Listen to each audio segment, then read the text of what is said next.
L'alésoir à main. Bon, ici, c'est un alésoir à main extensible qui nous permet donc d'aller d'un diamètre de 10,2 à 10,75. Pourquoi c'est extensible? C'est parce que nous, on a 5 lames autour de cet alésoir qui sont assemblées par un écrou en bas et un écrou en haut et qui coulissent, ces 5 lames coulissent dans des petites rainures en pente légèrement inclinées qui vont du plus profond ici au moins profond en haut, et lorsqu'on va dévisser cet écrou et visser celui-ci, ils sont pourvus d'un plat qui permet de mettre sur celui-ci une clé de 8, on va faire monter les couteaux le long de ces pentes. Donc on va augmenter le diamètre au fur et à mesure qu'on va déplacer les outils vers le haut de l'outil. On va faire augmenter le diamètre des lames coupantes. Voilà, donc on va faire des essais et voir de combien on augmente le diamètre de l'outil de coupe chaque fois que l'on fait un tour d'écrou, afin de pouvoir aléser précisément le trou que l'on veut rectifier. Donc voilà le trou qu'on va travailler, c'est dans de l'aluminium 2017. C'est un trou qui a été fait avec un forêt directement de la perceuse, un forêt de 10, et après contrôle, ce trou fait 10,06, donc 10 mm et 6 centièmes, et on va le travailler maintenant avec notre outil, avec notre alésoir, pour en augmenter le diamètre. Voilà, l'alésoir est monté sur le tourne à gauche, et on va le mettre au diamètre minimum, c'est-à-dire qu'on va dévisser le bas et faire descendre les outils le long de la pente jusqu'à aller au diamètre minimum de l'alésoir. Là, l'outil est réglé à son diamètre minimum. On lubrifie un petit peu avec un lubrifiant multi-usage et on va faire une première passe qui certainement ne va pas enlever grand chose en faisant tourner l'appareil. Et voilà, donc la première passe, pratiquement presque rien d'enlevé, c'est normal. Donc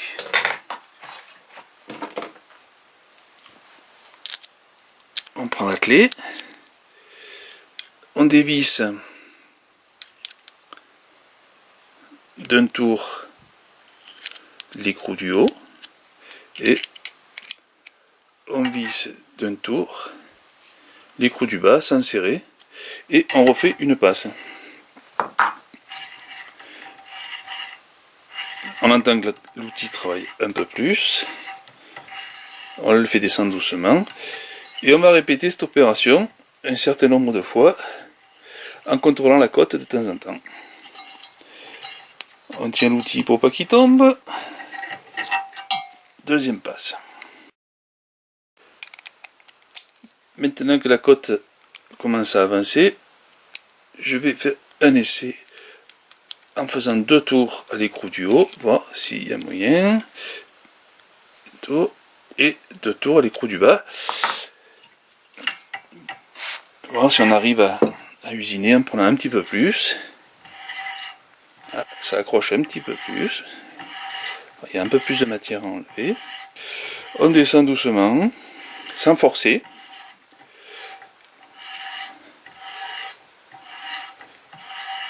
On entend que l'outil travaille, fait son petit travail gentiment.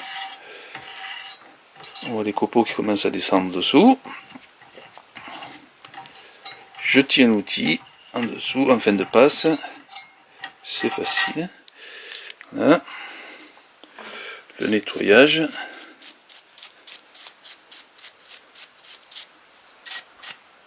Et on se prépare à la passe suivante. La dernière passe.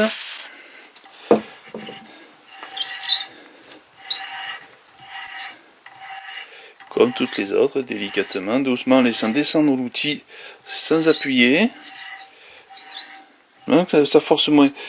Comme c'est la dernière passe, je vais faire très attention de bien prendre mon outil par en dessous pour pas rayer le trou à la sortie, afin de le faire le trou le plus lisse possible.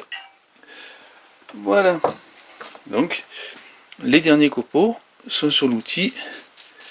On les enlève d'un petit coup de pinceau. comme tout à l'heure.